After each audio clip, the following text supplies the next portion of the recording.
পুক গোৱালপাৰা জিয়াগুৰিত খেজুৰবাৰীত হাতী মানুহৰ সংঘাত। বনৰীয়া হাতীয়ে বিনষ্ট কৰিছে দৰিদ্ৰ কৃষক ৰাইজৰ ধাননি পথাৰ। তাৰ মাজতে জিয়াগুৰি খেজুৰবাৰীত সোমবাৰে সংঘটিত হয় এক হৃদয় বিদাৰক কৰুণ ঘটনা। অভিযোগ মতে বনৰীয়া হাতীৰ পৰা ধান খেতি ৰক্ষা কৰিবলৈ গাঁওখনেৰে চাহেব আলী নামৰ লোকজনে নিজৰ পথাৰত বৈদ্যুতিক তাঁৰ লগাই সংযোগ কৰি থৈছিল বিদ্যুৎ। খেতি পথাৰত হাতী খেদাৰ বাবে ব্যৱহাৰ কৰা বৈদ্যুতিক তাঁৰত লাগি কৰুণ মৃত্যু হয় গাঁওখনৰে এগৰাকী মহিলাৰ। জানিব পৰা মতে খেতি পথাৰত মাছ মাৰিবলৈ গৈ 4জন ব্যক্তি হঠাৎ বিদ্যুৎ পৰিবাহী তাঁৰত লাগে। ইয়াৰে 3জন ব্যক্তি কথপনি প্ৰাণ ৰক্ষা পৰে যদিও বিদ্যুৎ স্পষ্ট হয় থিতাতে জামিৰুন নেছা নামৰ মহিলাগৰাকীৰ মৃত্যু হয়। পুৰুষ মহিলাসহ আন 3জনকৈ লোক ক্ৰমে সবুৰ আলী, জনাফ আলী আৰু ৰহিমা বেগম বিদ্যুৎ স্পষ্ট হৈ আহত হয়। সবুৰ আলী নামৰ লোকজন গুৰুতৰ আঘাতপ্ৰাপ্ত হোৱাত গোৱালপাৰা অসামৰিক চিকিৎসালয় ভৰ্তি কৰে।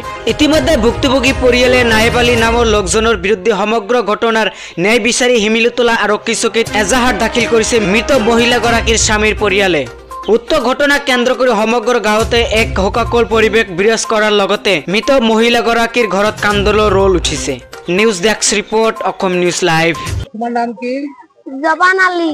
জবান আলী। তোমার ঘর? জিয়াগুরি। তোমার দেশ বাবা নাম কি? আব্দুল রশিদ। কালি যে কারেন্ট সবকিছু হয়েছিল না? হ্যাঁ। কেন কে খেলা প্রশ্ন? যাবা লাগছো।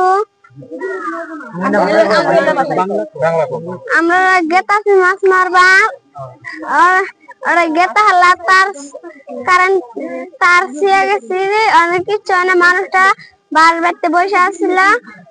আমরা গেতা হলা মাছ মারে এসে আসতে হলা সব খাইছি।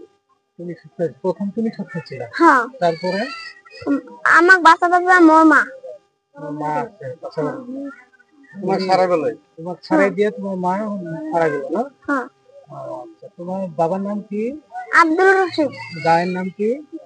জিয়াগুরি খেজুরবাড়ি। জিয়াগুরি খেজুরবাড়ি না? আচ্ছা, কোন দিনের ঘটনা এটা? কালি। কালি। কালি বলে 2 বাজার টাইমত তার মানে মোর বইনিটা খড়ি লই আহি এনা মাছ মারবা গেছিল। যাওয়াতে বলে কারেন্টও নাই। বইনিটার নাম কি? বইনিটার নাম হল জমিরুন নেছা। স্বামীর নাম হল আব্দুল রশিদ। গাঁওখনৰ নাম হল জিয়াগুৰি খেজুৰবাৰী। তাৰপিছত মাছ মাৰবা যাওঁতে স্যাৰ নাই তাৰ মানে কাৰেণ্টটো। পিছত মাছ মাৰি উঠি আহাতে তাৰ সৰু এটা বাচ্চা আছে, বাচ্চাটো কাৰেণ্টত লাগা দেখা পাই সি দাউৰি যাই বাচ্চাটাক বাচাবা গেল। বাচাবা যাওয়ার পিছতে বাচ্চাটাক বাচাবা যাওয়ার বাচ্চাটাক ছিটকে দিয়ে না তাই নিজে শর্ট হয়ে গেল, তার ডেথ হয়ে গেল। তার পিছতে আর ইফালে একজন বুড়া মানুষ তার পিছে দি বিলটার হিপারে দি লাগি আছে কারেন্টত লাগি হিও বাঁচিছে। হি বর্তমান মেডিকেলত আছে, মানে চিকিৎসা হৈ আছে। কারেন্টও দিছে নাইবেলি। তার ঘর এতে জিয়াগুৰি পাতা কাটা বুলি কয়। দিছে তার মানে তার খেতি পথার আছে, খেতি পথারের তার ঘরের পরাই কালেকশনটা দিছে কারেন্টটো। রাতিও থাকে দিনতো থাকে কারেন্ট নাকি? এনে কারেন্টটো দিনত বলে দিনত না থাকে, কিন্তু কালি কারেন্টটো এই মানুহ কেইজন যাওয়ার কারণে কারেন্টটো দিনতে দিছে। নহলে এনে এনি টাইম তার থাকে, কিন্তু মানুষ দুনো আহিবা নেদে স্যার। একদম তার গিলা একদম সরু সরু করে একদম তলতে একাঠু এক কমর এনেকা করে লাগাই এনে কারেন্ট দিয়ে দিছে। মোর নাম হল রহমত আলী। থানাত এনে জনাইছে, চলে আছে। আমার বইনিটা হাজিরা মাজিরা করে, খড়ি টড়ি কাটে এনা খড়ি বিক্রি করে এনা এনেকা চলে আর কি। দুখী উচিত শাস্তি দিব লাগে আর এইটোর তার মানে উচিত তদন্ত করবা লাগে। তেনেকা করি তার মানে কারেন্টটো লৈ যাই হেনা খালি মাটিত দিব পারি। এটা সরকারের বান্ধি দিছে নাকি কারেন্টটো এনেকা করে দি হেনা আজি মোর বইনি এটা ডেট হয়ে গেল। এইটো তার মানে উচিত শাস্তি এইটো মানবাই লাগে।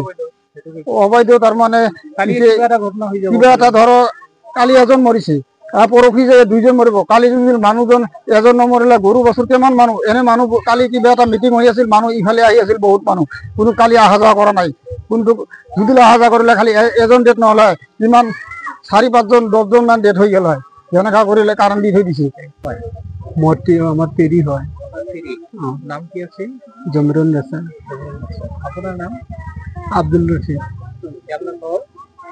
আমার ঘর জিয়াগুরি।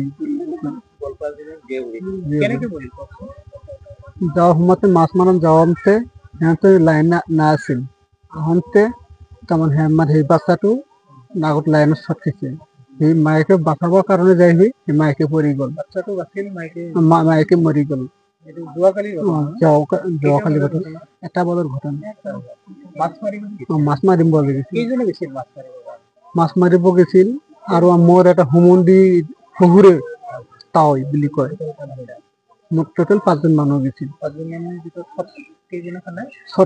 4জনে চট খাই গ'ল